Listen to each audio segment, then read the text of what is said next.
If you've been doing your research on which brokerage to join or which brokerage to switch to, I'm covering exactly why agents within EXP are leaving. So that way you don't have to make the same mistakes that they did and you know exactly what you're getting into with EXP. I'm Allie Garced, or Allie the Agent on all social media. I've closed hundreds of homes. I have sponsored in 80 agents into my community, and those that have taken the business seriously are now making $200,000 every year. I am a sponsor with Exp Realty, but just so you know, anyone can be a sponsor in Exp Realty. So even though Exp Realty offers a lot of benefits, there are reasons as to why people are leaving, and I want to cover that. And if any of this resonates with you, you can book a call using the link below if you have any additional questions. Or if at the end of this video, you've realized that if these are the reasons why agents are leaving EXP, I'm okay with that. I still want to join and I want to name Allie Garced as my sponsor. The link to that is also below in the description. What's going to happen there is I'm going to see it in an email come through that you have joined my community. And as soon as that happens, you get access to everything: my school community, my private Facebook group, my 200K GCI Playbook, my 90-day social media bootcamp. You'll get my private link to start meeting with me one-on-one for accountability, my sponsor, her sponsor, everybody in the family tree. We're going to welcome you. Starting with reason number 6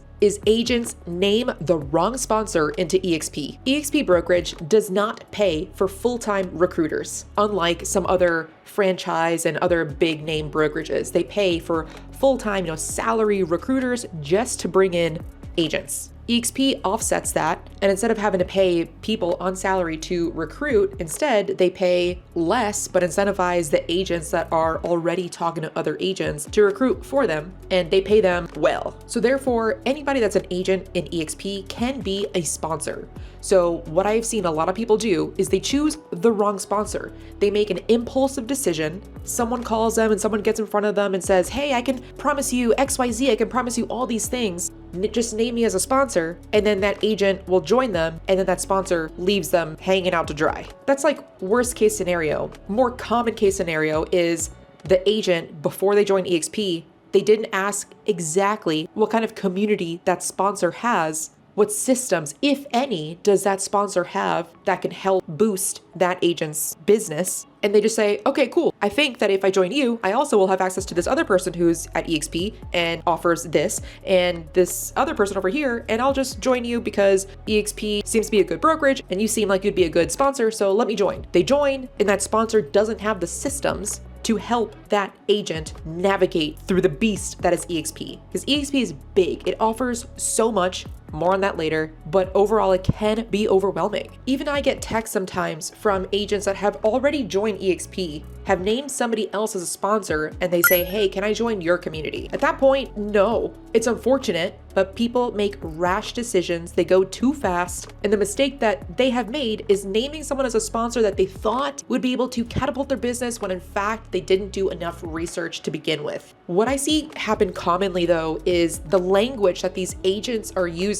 is not the language that is of a successful business owner. And what I mean by that is they will text me, or sometimes I'll see it in these public Facebook groups of like real estate networking or mastermind, even though there's no masterminding there. It's just bashing and stuff that just wastes time. And agents will say stuff like, "My sponsor didn't do anything for me," or "My sponsor hasn't guided me," or "My sponsor isn't answering my text messages fast enough." And it's the agents that have the mentality of, "I joined you, therefore you are expected to give me XYZ." That's the wrong mentality to have. And as you can tell from my other videos, I am blunt, and I'm going to be as blunt and as honest as I can be from the experiences that I have seen and conversations that I've had with these other agents. Nobody owes you anything. It is not the sponsor's job to make you money. It's an added benefit for the sponsor to be financially incentivized to see your business succeed,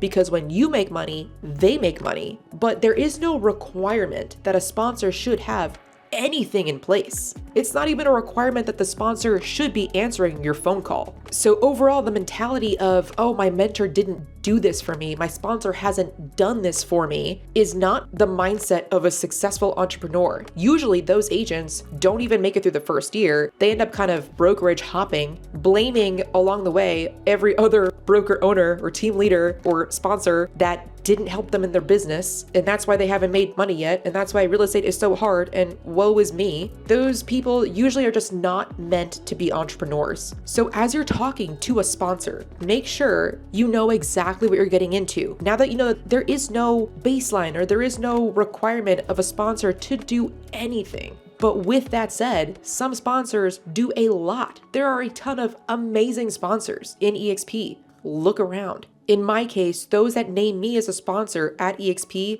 they have immediate access to the Google Drive, my school, where I have $10,000 worth of information, my 200K GCI Playbook, my 90-day social media content, books, checklists for investing because a lot of us are investors first, a document of what I call my real estate Bible, which has everything of what I've ever learned about real estate sales. And I even have a video series showing agents that are new to EXP in a virtual cloud-based model, how to navigate through all the different departments of what EXP offers. Because again, it's a lot. It is overwhelming, the amount of resources that EXP offers. Aside from that, and the scripts and the playbooks and the checklists and the KPI tracker and the daily tracker, aside from all of that, they also get access to one-on-ones with me. So if an agent wants to meet every 3 weeks, we can meet one-on-one over Zoom, of course, because we're virtual. They have access to my sponsor, full access to my sponsor, Shelby Johnson, who has sold over 500 homes. Her and I host the Agent Goldmine podcast together, a podcast specifically for helping real estate agents scale their business. She's also an investor. She owns over 50 rental properties. They have full access to her sponsor, who is Ruben Garcia,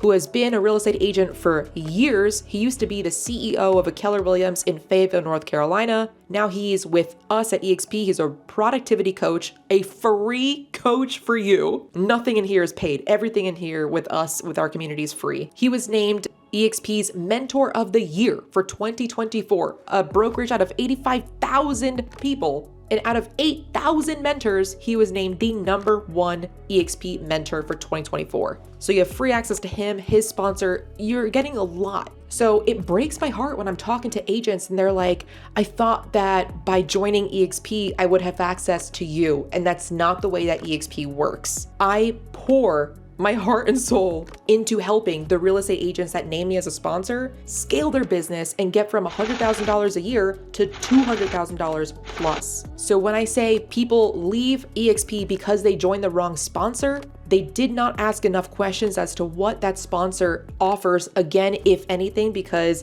there is no expectation. And also, they didn't ask enough questions of the other sponsees. Can I take a look at what the Google Drive looks like? You say you have a video series. Can I see a little bit? I'm not asking to have, access, but can I just have a sneak peek? Can you share your screen? Are you also in the business? I have other videos on my channel about what specifically to ask a sponsor before joining and what to ask a brokerage before joining. But overall, with EXP, there are different families. You want to make sure that you join the right family for you, because we are definitely not the right family for everyone. We focus on seasoned agents. If you've been stuck at making 100K GCI and you don't know how to increase that, that's where we'll help you. Reason number 5 why agents are leaving EXP in 2025 is because they don't have a physical office. This goes hand in hand with not having done enough research before moving your entire business over to no brokerage, or new agents thinking that they can handle being in a virtual community and that ending up not being the case. Now, I personally love working from home because I love that I can just pick up and go to a bookstore and work there. I can pick up and go to a bar and work at the bar top there. I can work at a restaurant. I can work while traveling. I can work at the airport. I don't need an office in order for me to stay disciplined. So that's the sub bullet underneath reason 5 of people leave because they don't have an office space. But what does that office space symbolize? It symbolizes the ability to leave home at home, leave all the distractions, and go into a physical office. For those agents that need that in-person experience, for the majority of the time, EXP is not going to be the brokerage for them. Now, that's not saying that EXP will not allow you to have an office. You can join me as an individual agent, or you can join anybody in EXP as an individual agent and still have an office space, because EXP partners with Regus, which is office spaces that you can use. Or if you name me as a sponsor, you can also join a formal team. And chances are those teams will have a physical office that you can go to. Now, this is one where I think brand new agents that have never been with any other brokerage actually succeed more because they don't know anything different. The agents that struggle with EXP not having a physical office are those that are switching over from a different brokerage, a more mom and pop or boutique brokerage or another franchise model. Like agents from Keller Williams, they're used to going into an office and spending time there, boots in seat, make your calls, and then going over to EXP where it's like, where do I go? Do I work from home? Those agents tend to struggle, from what I've seen, a little bit more than the brand new agents that are like, you know what? Oh, I can work from home? Fucking perfect. I don't want to go into an office anyway. I have closed over 100 transactions. Not once have I ever met a client at an office. Not once has a client ever even asked me if they could meet me at my office. When you're working with a buyer, buyers don't want to go into an office. They want you to show them a fucking house. So meet them at the house.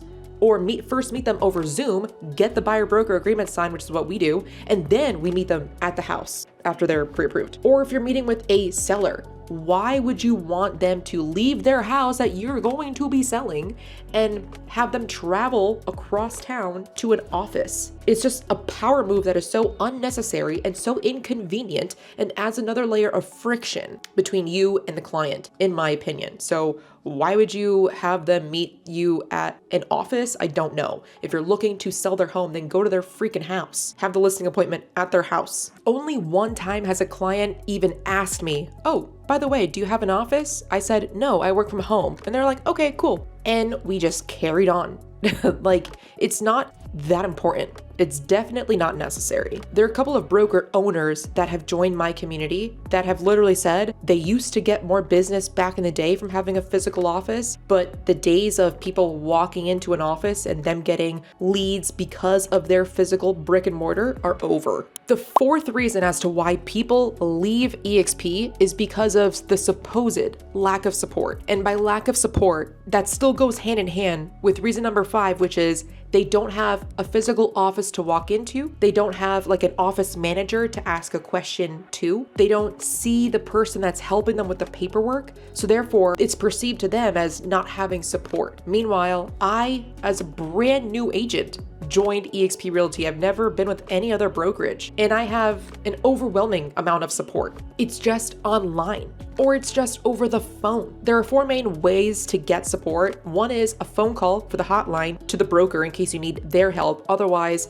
every single department within EXP has their own phone number. So that's number 1 is phone number. Number 2 is email, of course. You can email any single division, whether it's a question about your website not working, the IT related, your CRM, your compensation or commission checks, transactions, referrals, etc. The third way to reach anybody for support is through Workplace, which is pretty much like a Facebook equivalent for EXP. So you can send the broker a DM, you can send the broker's entire team a DM. And of course, the fourth way is the EXP world. They have office hours, so typically like 9 to 4, 9 to 5. You can virtually walk in and ask a question. So someone is always manning either the phone or the Workplace DMs or the hotline, the EXP world. There's always a way to get your question answered. When people leave EXP, they think that because they couldn't speak to the broker that they didn't get support. Meanwhile, with EXP, if you're in the States, there is a broker team for every single state. So for example, in Minnesota, they have a team of like 6 people. So you can reach out to either the main broker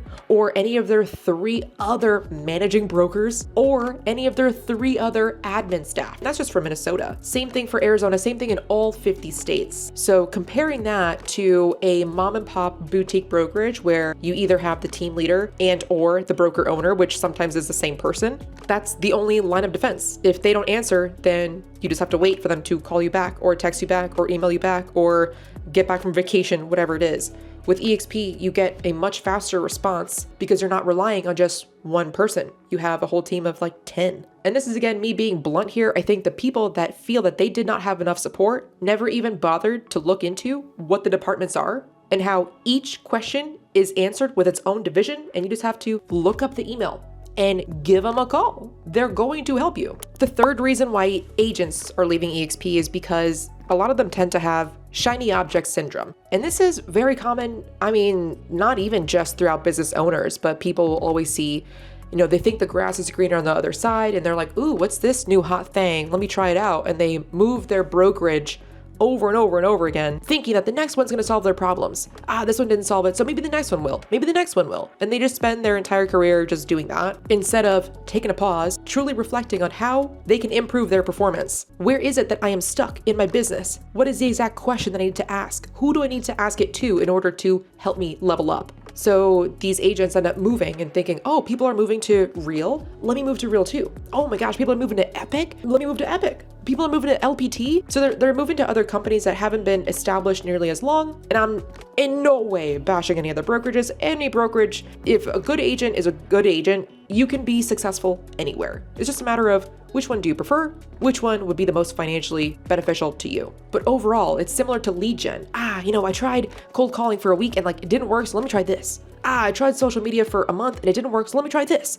And that's not the way to freaking grow and scale. Majority of the agents that leave EXP have never even done a transaction. The second reason why people leave EXP is just because they have improper expectations from the start. They didn't really know exactly what to expect. They never took a look around the EXP world. They haven't really envisioned what is a day in the life of work going to look like if I join EXP. They never asked to be part of the trainings that their soon-to-be sponsor offers. Instead, they think, oh, this person said that they could help make me money, so I'm going to join them, and join them blindly without doing enough research. And again, this is harsh, but I can't imagine someone being a 1099, no longer being a W-2 salaried employee, being a whole business owner and thinking that person's the reason I'm not successful. The mentality of thinking that it's other people's responsibility to make you successful is going to keep you stuck forever. At our community, those that name me as a sponsor into EXP, we do not think that way. So if you think that way, we're not going to be a good fit. You may still be a good fit though with other agents within EXP. It'll likely be a much better fit for you to name someone else as a sponsor.